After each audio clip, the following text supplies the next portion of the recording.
Agora nós gostaríamos de convidar ao palco a Rose Pondé, representando o Ministério da Integração e Desenvolvimento Regional, ela que é gestora federal da Conab, tem sido superintendente por 12 anos na Bahia e Sergipe, com muita experiência na área de produção e logística e atualmente coordenadora geral do Departamento de Irrigação do MDR.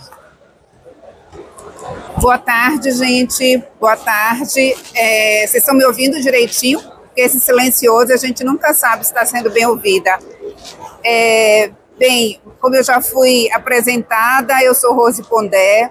Eu estou no Ministério da Integração e do Desenvolvimento Regional, na Secretaria de Segurança Hídrica, e trago, portanto, um abraço do nosso secretário Giuseppe Vieira. Eu estou na coordenação geral dos instrumentos da Política Nacional de Irrigação e gostaria inicialmente de parabenizar a organização do evento e esta edição. Agradecer, Denisa, o seu convite para que o Ministério tivesse aqui dialogando um pouco sobre a importância da irrigação no desenvolvimento econômico e agradecer muito a receptividade, o carinho e a forma como fui devidamente orientada pelo professor Ricardo. Nós estamos dialogando desde ontem. Eu sei que eu só tenho 10 minutos, né? Eu vou ser o mais objetiva possível, mas não poderia deixar de dizer da nossa satisfação, dos nossos agradecimentos e, logicamente, de cumprimentar parceiros extremamente importantes que estão aqui conosco, como as representações do Polo, a Jordana da CNA, o Gustavo do MAPA, o Davi da CNA e nosso querido representante lá também do nosso Polo do Oeste da Bahia. Dizer para vocês que, para a gente, depois de tudo que nós ouvimos hoje aqui durante o dia e até o início dessa tarde, né, toda a importância de uma irrigação efetiva, reunindo aí os critérios da eficiência e da eficácia.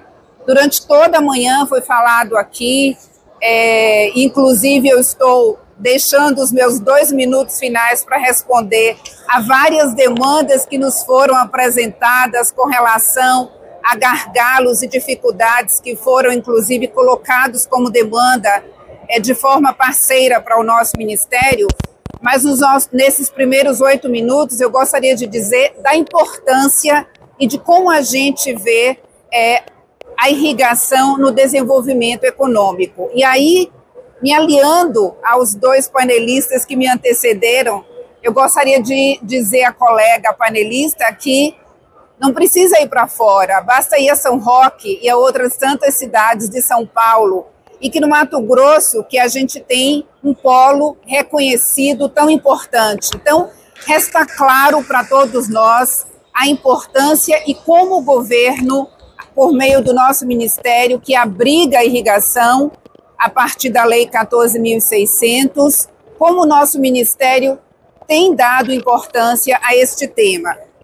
E aí, para a gente conversar, eu poderia falar de 4 pilares que nós achamos extremamente importantes, como a produção de alimentos, a segurança alimentar, a resiliência, geração de emprego e renda, dinamização da economia local, ampliação da produtividade, da oferta de alimentos, diversificação dessa produção, enfim, uma série de itens que estão vinculados a vários fatores. Escolhemos para essa tarde de hoje falar com vocês sobre 3 instrumentos ou ações que nós temos certeza, nós não achamos não, nós temos certeza que destravam investimento.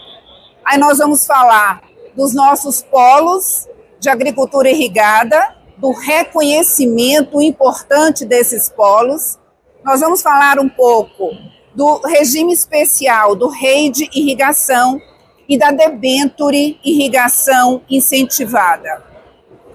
Acho que aqui nós já tivemos grandes representantes e parceiros dos nossos polos e, portanto, nós vamos pular a parte que diz respeito ao seu conceito, mas nós gostaríamos de destacar nos polos de agricultura irrigada, que são reconhecidos formalmente por meio de portarias expedida pelo Secretário Nacional de Segurança Hídrica, e eu quero aqui chamar a atenção que nós não criamos polos de agricultura irrigada, e eu quero o apoio de vocês para que a gente ratifique esse entendimento. Nós reconhecemos estes polos.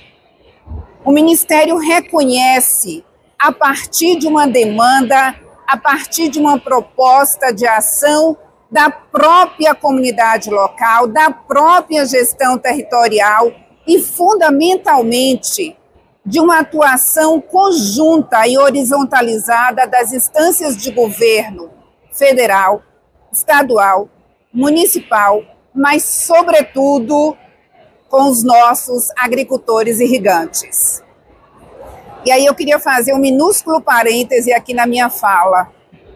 Diz que a gente trabalha no que gosta e no que aprende a gostar e amar. Eu jamais estaria trabalhando com agronegócio há mais de 30 e pouquinhos anos se não fosse nascida e criada numa propriedade rural, quando eu via que a produção de sequeiro nos encharcava, olha o termo, de prejuízos, e que a gente conseguia resolver com um processo de irrigação sustentável, eficiente, eficaz, efetivo. Então, assim, eu hoje me coloco na posição de governo, né, que estou aqui representando, mas eu sou fundamentalmente filha de produtor rural, que amo absolutamente o agro brasileiro e que o defendo e que fico extremamente feliz quando vejo, por exemplo, a nossa Bahia tão desenvolvida, como o oeste da Bahia, tão desenvolvido e com todas as outras áreas que estamos caminhando no Brasil afora, porque já trabalhei na Conab de São Paulo, na Conab do Rio Grande do Sul. Estivemos recentemente reconhecendo o polo mais novo, o filho mais jovem, que foi noroeste do Paraná, e que a gente vê como a irrigação tem se desenvolvido e como o reconhecimento desses polos tem sido didático e leva a políticas públicas agregadas, a uma governança permitindo a atuação de políticas públicas de forma prioritária e mais eficazes, que não necessariamente essas ações estão vinculadas a repasses de recursos, não necessariamente estão vinculadas a rubricas orçamentárias, mas muitas vezes simplesmente a agregação de ações, como nós estamos fazendo, por exemplo, agora no nosso polo do Espírito Santo, resolvendo um grande problema na distribuição de energia a partir de um bom diálogo no MME, como vocês vão ver adiante, por meio do nosso ACT. Então, nós defendemos que os polos de agricultura irrigado, que estão hoje formalmente reconhecidos por meio de uma portaria, a portaria 2154, que está em fase de atualização, vocês vão ver adiante, eles são, sim, grandes propulsores do desenvolvimento econômico. E aí eu trouxe aqui, logicamente, porque estou em São Paulo, não é? E aí, dando um abraço mais especial aqui a São Paulo, nós trouxemos aí que o Polo de São Paulo foi reconhecido em 2022. Observem, ele tem uma área irrigada de 111 mil hectares, com um potencial de 455 mil, abrangendo 14 municípios. Aqui nós temos uma parceria com as PIP, mais cedo o Vitor estava aqui, inclusive neste momento nós estamos acolhendo o pedido de desenvolvimento de um estudo, e as PIP está sendo a nossa parceira aqui no estado de São Paulo. Bom, eu poderia dizer vários, e já falei, vários resultados e benefícios, mas eu quero ressaltar aqui que os polos hoje, nós temos polos reconhecidos em todas as regiões do Brasil. Então, nós temos 3 polos em Goiás, nós temos 4 polos no Mato Grosso, 2 polos no Rio Grande do Sul, um polo no Paraná, um no Ceará, um no Rio Grande do Norte, no GDF, em Minas Gerais, em São Paulo. E nós estamos não com a vontade de dar celeridade a esse reconhecimento, não é esse o objetivo. O objetivo é reconhecer a partir da necessidade dos irrigantes de conduzirem uma gestão integrada naquelas regiões onde existe irrigação com efetivo potencial de ampliação dessa irrigação e onde existem gargalos que podem ser resolvidos com a gestão integrada. Gostaria de chamar a atenção aqui de vocês que no estudo recente da Exalc, feito com a nossa parceria, nós identificamos, por exemplo, no eixo, 54% das demandas estavam no eixo infraestrutura, e ali destacando logística e energia. 28% apoio técnico e 24% a questão ambiental. Nada mais, nada menos do que vocês falaram aqui durante todo o dia. Ou seja, é exatamente isso que nós estamos diagnosticando e estamos agregando ações para resolver gargalos. E aí eu queria trazer também rapidamente a nossa rede irrigação, que é o nosso regime especial de incentivos para o desenvolvimento da infraestrutura, que nós consideramos como um poderoso instrumento que ainda precisa ser divulgado, que ainda precisa ser dialogado e discutido no âmbito de todas as áreas que têm irrigação, mas sobretudo nos polos. E aí, professor Ricardo, eu faço questão de deixar a nossa apresentação, porque são só 10 minutos, eu vou precisar falar muito rápido, mas também o folder explicativo, e pedir, inclusive, a autorização de vocês para que seja divulgado aqui no âmbito da FIB, que é um espaço extremamente importante. Nós temos recebido poucos projetos, mas estão aí os resultados, né? Em 2023 a 2025, nós tivemos 6 projetos aprovados, 6.000 hectares beneficiadas, com investimento de 1,3 bilhões, 566 milhões de desoneração fiscal, e o nosso volume de projetos, Gustavo, ainda é pequeno. Nós estamos chamando os nossos queridos parceiros, CNA, vou falar aqui mais uma vez, MAPA, o MME, para nos ajudar nessa divulgação, porque eles deixam de usufruir um benefício que está disponibilizado. Então, a gente traz para aqui, para esse espaço, é um processo simples, logicamente, que os processos que chegam encaminhados pelas coordenações dos polos, eles, via de regra, já vêm bem redondinho, porque os polos, eles buscam orientações nesse sentido. Agora, nós estamos inaugurando o SISNI, que é o Sistema Nacional de Informações de Irrigação. Esse SISNI é um dos instrumentos da Política Nacional de Irrigação, e no SISNI nós estaremos agregando essas informações para facilitar o acesso aos agricultores irrigantes. Nós temos, com essas informações, 4.667 empregos gerados e entendemos, portanto, que ele tem um grande potencial de atuar nessa engrenagem, apoiando o desenvolvimento da irrigação. Aí gostaria também de falar rapidamente sobre as nossas debêntures de irrigação, que está instituída há algum tempo, mas que foi atualizada pelo decreto 11.964 e que já vai ter, meu tempo está zerado ali, viu, Davi? Mas eu vou ficar 3 minutinhos mais, posso? Davi ficou olhando o tempo ali, ficou animado, agora o meu ali está zerado.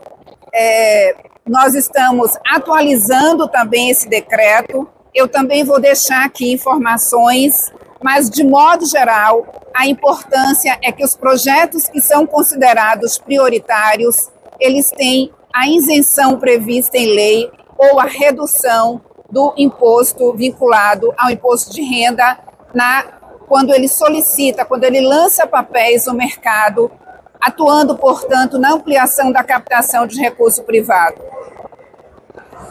E aí são os impactos das debêntures desde 2022. Observe que nós tivemos investimento da ordem de 912 milhões de reais, né? Isso pode ser ampliado a partir da alteração do decreto, que nós já estamos na fase final de ser publicado, e que nós identificamos, assim que assumimos a coordenação, que ele travava um pouco os investimentos e providenciamos, com a autorização do nosso secretário Giuseppe, a ampliação desse decreto. Então, gente, como é que as engrenagens se conectam? Nós queremos reiterar a importância dos nossos polos de irrigação, que é essa organização territorial, com recursos ou sem recursos, mas com governança e com agregação de ações. A viabilidade que vem a partir da rede, por meio dos incentivos fiscais, o financiamento com as debêntures, com a captação de recursos privados e, com certeza absoluta, a expansão e desenvolvimento local por meio dos processos de irrigação.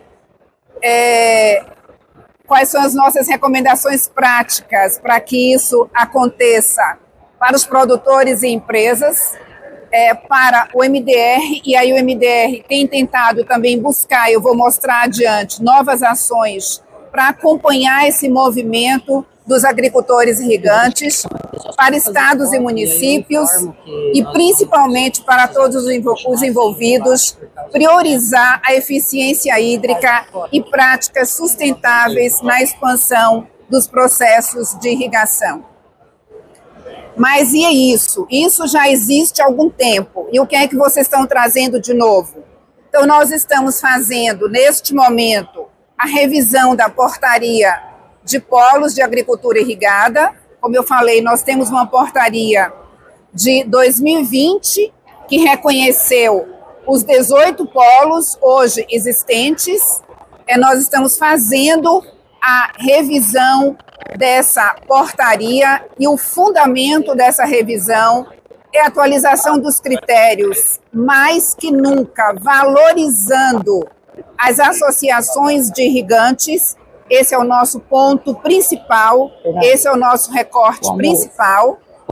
Nós vamos alterar o decreto de debênture incentivada, fazendo com que ele se torne mais atrativo para a iniciativa privada e que não necessariamente ele esteja vinculado a concessões e projetos públicos, mas que ele alcance a iniciativa privada. Nós estamos em fase final, agora sai com certeza, da publicação do nosso querido e necessário decreto de regulamentação da Política Nacional de Irrigação. Eu sei que todo mundo pergunta assim, quando é que ele sai? Gente, eu estava nesse instante ali sentada, tive que interromper para fazer a derradeiríssima revisão de parecer de mérito. Agora já está na Secretaria Executiva. Tenho certeza que nós vamos todos festejar juntos a publicação desse decreto, que é tão esperado desde 2013 e que vai ser tão importante, sobretudo para aquelas áreas que atuam com os projetos públicos e com a agricultura familiar, mas de modo geral, para todo o agro brasileiro vai ser muito importante. E nós estamos trazendo agora o Filho Mais Novo, que é uma nova iniciativa que é de fomento à agricultura irrigada. Então, para além de termos o reconhecimento dos polos de agricultura irrigada, nós faremos o reconhecimento de áreas com potencial de serem fomentadas para a agricultura irrigada. Dentro em breve, ela estará à disposição de vocês. É mais uma entrega nossa, lá junto com os outros dois coordenadores, o Antônio e o Marcos. Bom, aí foi falado tanto aqui hoje. Eu tenho mais um minuto, professor, ou deixo para o debate? Posso mais um minuto? Gente, foi falado tanto aqui hoje em energia, né, o gargalo da energia, que eu pedi para adaptar aqui na nossa apresentação apenas um informe muito rápido do ACT que foi firmado entre o MAPA, o MDR e o MME, e a gente tem uma grande parceria com a CNA neste ACT. Inclusive, nós estamos constituindo um grupo de estudos para fazer o acompanhamento às entregas deste produto. 2 produtos já foram entregues, que foi o estudo de flexibilização de horários para os benefícios de irrigação e o levantamento das demandas prioritárias energéticas para os polos de irrigação. Já temos a MP 1300 como resposta do primeiro item, e uma abertura de diálogo. Aqui foi falado muito sobre o horário que a concessionária fará essa tarifa, e foi aberto essa possibilidade de diálogo por meio do MME. E o outro ponto, que nós teremos a resposta nos próximos 15 dias sobre as demandas que foram apresentadas pelos polos de irrigação, e aí a gente gostaria de agradecer, porque parte dessas demandas só nos foi possível apresentar graças ao estudo que foi feito, que já foi citado aqui pela CNA e que inclusive foi objeto da fala no painel pelo Davi Schmidt. Aí são os produtos. Prazo final desse ACT é setembro de 2026. Na nossa consideração final, nós gostaríamos de deixar essa mensagem para vocês, que a irrigação bem planejada e implementada representa uma política efetiva de desenvolvimento